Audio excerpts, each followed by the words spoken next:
அடுத்து நம்ம பாக்குறது இப்போ நம்ம பார்க்க போற மாடல் பாத்தீங்கன்னா மேடம் லக்ஸஸ்ல 300 ஹெச்னு சொல்லுவாங்க, அதாவது ஹைபிரிட் வெஹிக்கிள். ஹைபிரிட் அதான் ஹெச்ன்றது ஹைபிரிடா? ஆமா மேடம். ஓகே.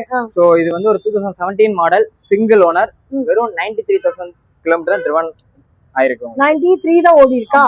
ஓகே. சோ இது ஒரு பெட்ரோல் வேரியன்ட் வெஹிக்கிள். ஸோ இது வந்து பார்த்தீங்கன்னா ஒரு பட்ஜெட் ஃப்ரெண்ட்லியா ஒரு கிளாசிக் லுக்ல இருக்கிற வெஹிக்கிள் வந்து உங்களுக்கு ஒரு கம்மியான பிரைஸ் நம்ம கோட் பண்றோம். கொடுக்குறீங்க? ஆமா. ஸோ 30 lakhs நம்ம கோட் பண்ற பிரைஸ் 30 லட்சம் தான். ஆமா. ஓகே. ஸோ உங்களுக்கு இதுல ஃபினான்ஸ் ஆப்ஷனும் அவைலபிளா இருக்கு. ஸோ உங்களுக்கு சென்னை ப்ரூஃபா இருந்தாலும் உங்களுக்கு இமீடியட்டா உங்களுக்கு வந்து வித்தின் ஒரு 1 or 2 days வந்து உங்களுக்கு பண்ணி கொடுத்துடலாம். ஓகே. ராயல் ப்ளூ கலரா இருக்கு இல்லையா? சீட்ஸ் வந்து சாக்லேட் பிரவுன் கலர்ல அழகா இருக்கு. எல்லாமே வந்து உங்களுக்கு மேட் பண்ணது எல்லாமே கம்பெனி இதெல்லாம் ஒரிஜினாலிட்டி அப்படியே இருக்கு, எதுவும் மாத்த கிடையாது. ஓகே. சோ எத்தனை ஏர் பேக் சொன்னீங்க? 6 ஏர் பேக்ஸ் வந்து 6 வருது. ஆமா. 6 ஏர் பேக்னா சேஃப்டிக்கு பஞ்சம் இல்ல. சேஃப்டிக்கு உங்களுக்கு நல்ல பிரெஃபரன்ஸ் நிறைய இருக்கு. ஓகே. அண்ட் இல்ல சன்ரூஃப் இருக்கு. சன்ரூஃப் மட்டும் தான் வரும். மொட்டை மாடி மட்டும் தான் வரும். ஒரு மொட்டை மாடி தான் வரும், 2 வராது, 3 ரூஃப் வராது.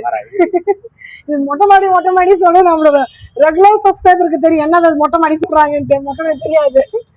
அதாவது இந்த சன்ரூஃப் அண்ட் 3 ரூஃப் தான் நாங்க மொட்டை மாடின்னு சொல்றது. நின்று பார்க்கும்போது ரொம்ப அழகா இருக்கும் சிட்டியை பாக்குறதுக்கு. கரெக்டா?